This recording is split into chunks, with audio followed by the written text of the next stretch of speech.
mutya.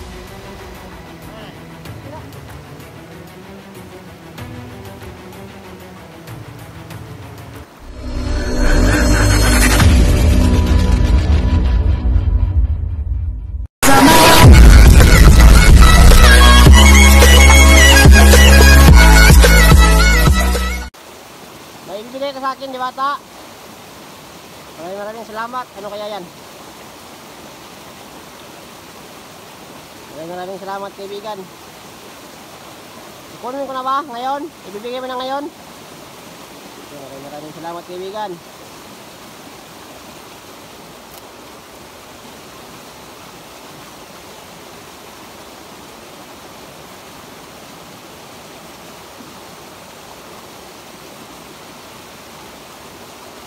Salamat, kaibigan, ha.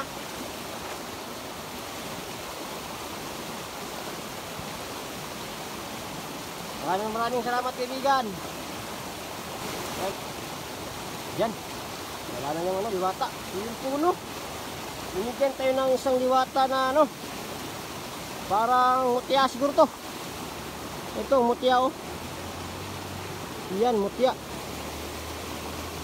Yan, oh. Anak, binigyan ako ng mutya ng na kaibigan mong Diwata. Mutya.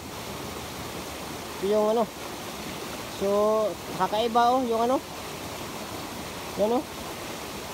Parang medalyon, oh. Ano ba to? Ito.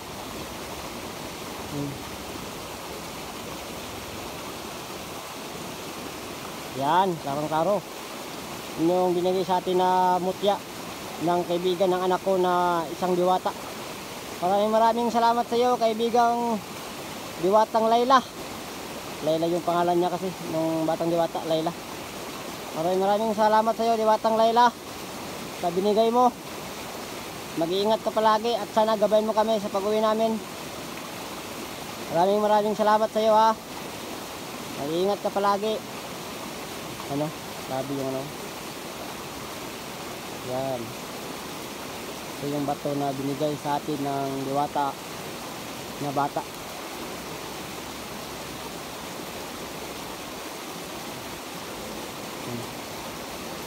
Kakaiba.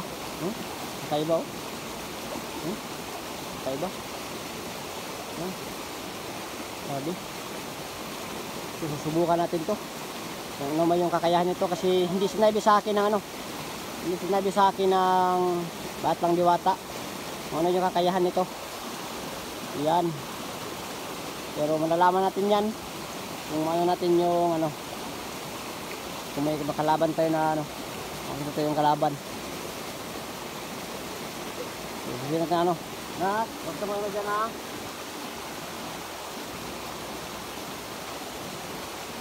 Kung magpakita si Layla, maglaro lang kayo, ha. May gabay ka kasi aalis muna ako ng saglit lang. Malapit lang ako, ha.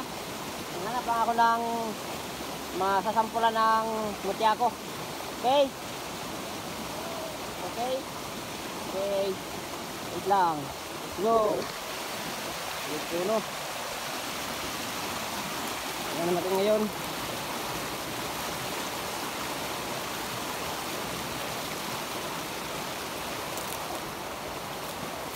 Ano natin ngayon ay naghahanap tayo ng kalaban. Makasampulan ng mutya natin dito. Okay. Kuya, maraming salamat sa lahat-lahat. At yun, nagbigay sa atin ng isang mutya, yung kaibigan ng anak ko na si Layla, isang batang Diwata. So, ito. Yan. Yan po. Isang mutya na hindi ko alam kung ano yung gamit. Pero sabi niya,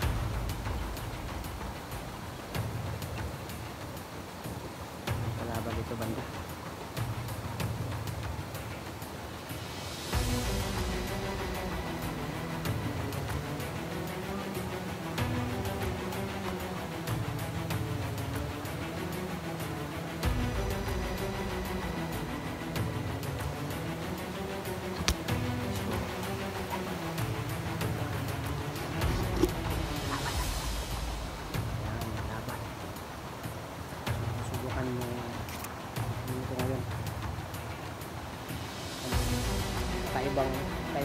mutya. Parang dito ano yan dun sa mga kautit ng mga asyo. Yung mga butas. Kakaiba. Parang may image siya na ipinapano. Parang ito, mata, nakababa. Diba? Kung nakapansin nyo. Ano? Mata dito. Mata yan. Mata dito. Tsaka may babalik. Parang maskara. Okay. So yan. Natin yun. Bukan din sa kalaban. Mayroong ano na. Diba? May kalaban dyan.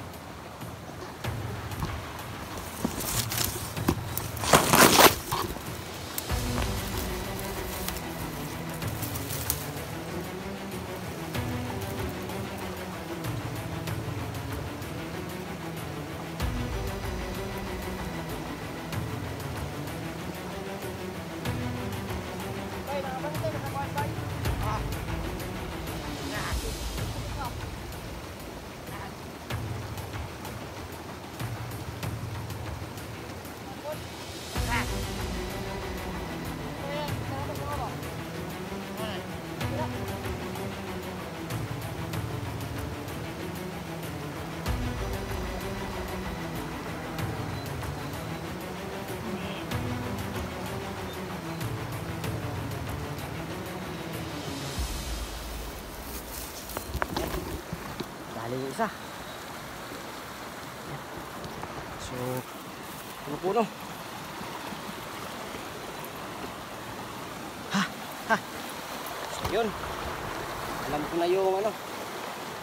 Alam ko na kung paano siya gamitin. So, yung ano lang pala nito. Kailangan siyang idikit or kailangan siyang mahawakan ng kalaban para umepekto yung mutya. So hindi siya long range. Yan. Hindi siya long range sa pag-ano. Sa pagdating sa mutya niya. Yung advantage niya ay mangisi-ngisi talaga. Ito yung sinasabi ng isang ano yung kaibigan ng anak ko na diwata na si Layla na malakas at ito yung makakatalo sa ano ng nakamaskara. So yung disadvantage nito, kailangan pa nating lumapit o maano sa katawan ng nakamaskara. Sa susunod, kailangan na natin makalapit sa nakamaskara para yung mutya to tumalab. Yan. Maghanap pa tayo ng ano.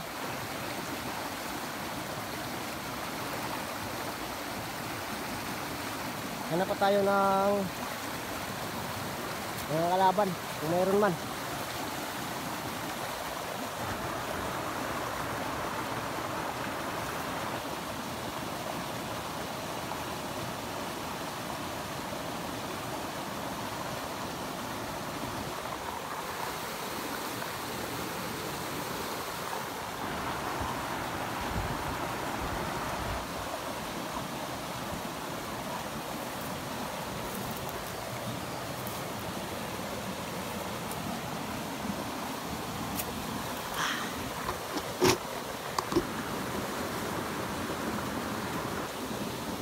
Abang tayo. May ano tayo na dapat ito tayo mag-ano. Ito mag-aantay ng mga kalaban. Dapat nakatago yung ano natin. Kamera natin. Ano ba? Ay, bata abang. Nakatasin natin sa kanila.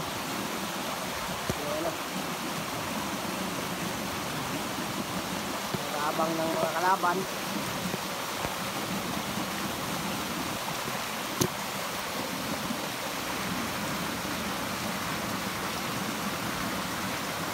Okay na yung mas maano talaga natin yung ano yung mutya na to. Nasubukan na nasubukan na natin yung mutya At medyo alam ko na kung paano gamitin. Pero hindi ko pa kailangan pa ng training. Para talaga hindi solido. Yung pag natin sa natin. Kaya natin. Diba? Kailangan talaga kailangan talaga ito siyang pagpagpisan. Ano yun? May imahe yan. Ito yung mata kababa. Yan yun. Parang pang demonyo talaga itong na to. Para sa mga demonyo talaga na mutya to. Pang tapat sa mga demonyo. Ayan. Diba? Nakikita nyo yung nakikita ko. Kaiba. Saka nararamdaman ko yung enerhiya nito. Pumapasok sa katawan ko. Unti-unti. So, maraming salamat sa diwata na si Layla. At binigyan tayo ng mutya na para sa nakamaskara. At nakamaskara, kung talagang matapang ka,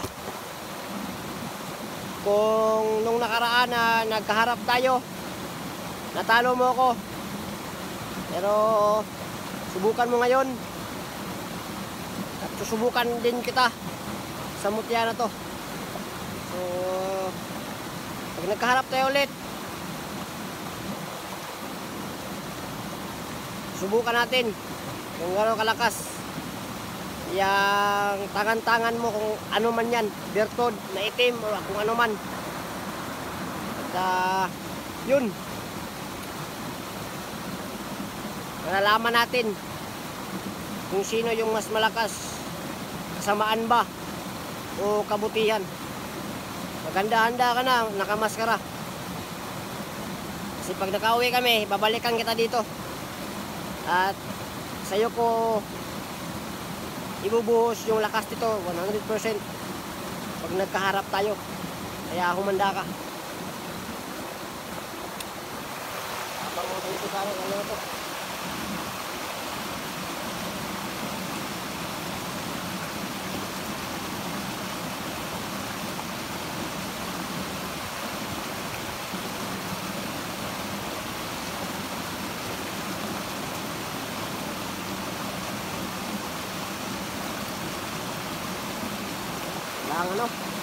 Malamang dumating na kalaban. So babalikan ko yung anak ko kasi baka ano na yung nangyari sa kanila. Let's go. Sa lahat, maraming salamat. At mag-iingat kayo palagi po, no? At usad na kami. At saka tatanong ko kung yung daan, nakaalam ng diwata na si Layla yung daan na ligtas at wala tayong makasalubong na kalaban, at makawit din tayo ng ligtas na walang may dalos. So, sana maging okay yung lahat. At yun nga,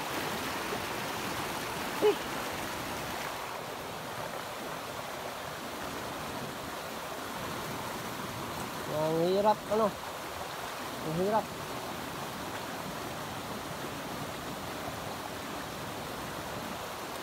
Sana po do ligtas yung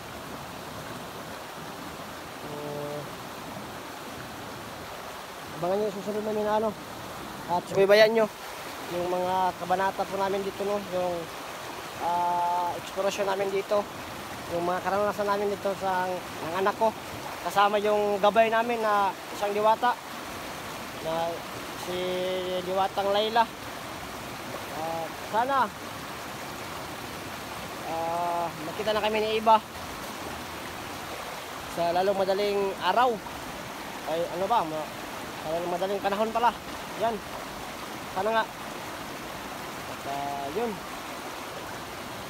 i-share nito yung video na to at nakikalat po ng video na to. At magsasabi sa mga hunters dyan na mag-iingat palagi. So, let's go. Kasi parang pa yung ano ko. Yung anak ko.